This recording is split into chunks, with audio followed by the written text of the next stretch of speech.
bell above the door jingled softly as Henry Matthews stepped into the diner, the smell of sizzling bacon and brewed coffee wrapping around him like a familiar blanket.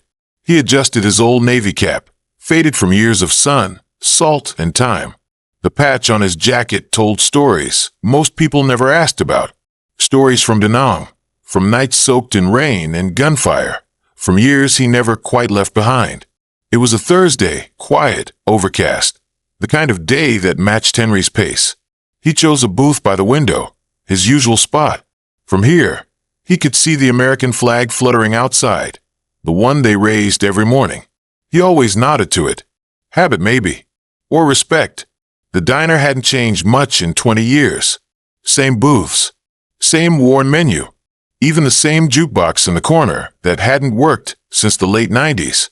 But today there was someone new.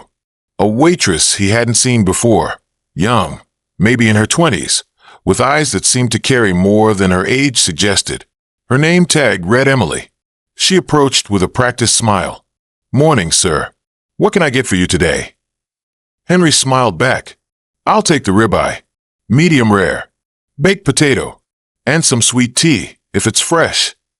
"You got it," she replied, scribbling on her notepad. But before she turned to leave, she glanced down at his jacket. Her eyes lingered on the old patch, the navy emblem embroidered with fading threads. "You serve?" she asked, voice softer now. "Long time ago," he said. "Vietnam." Emily nodded slowly, then offered a quiet, "Thank you," before disappearing behind the counter. Henry leaned back in his booth, watching the world move outside. He wasn't looking for anything special today, just a good meal. Maybe a slice of pie if the mood hit right. When Emily returned, she balanced a tray with practiced ease and set the plate before him. The steak was perfect, seared and steaming, just the way he liked. She filled his glass with tea, gave a small nod, and turned away. But as she did, she slipped something under his hand, a folded piece of paper. He blinked, unsure if he imagined it. But there it was, resting beneath his fingers like a secret message from another world. He unfolded it slowly. The handwriting was neat but urgent. "My grandfather served in Vietnam too. He died there. You're the first veteran I've met who made it home. Thank you for making it back, for carrying all that weight.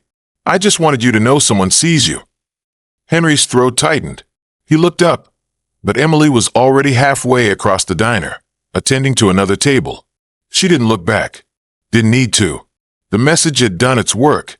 He sat still for a long while, staring at the note. The steak grew cold on his plate. He wasn't hungry anymore, not for food at least. Instead, he swallowed something thicker. Memory, emotion, maybe even peace. The words on that little paper stirred something in him he didn't know still had room to move. All these years, he'd walked through towns and stores and diners where people looked past him, saw an old man, maybe a veteran, but never the story. Emily had seen it. He folded the note, carefully this time, and tucked it into his jacket pocket, right where he used to keep letters from home during the war.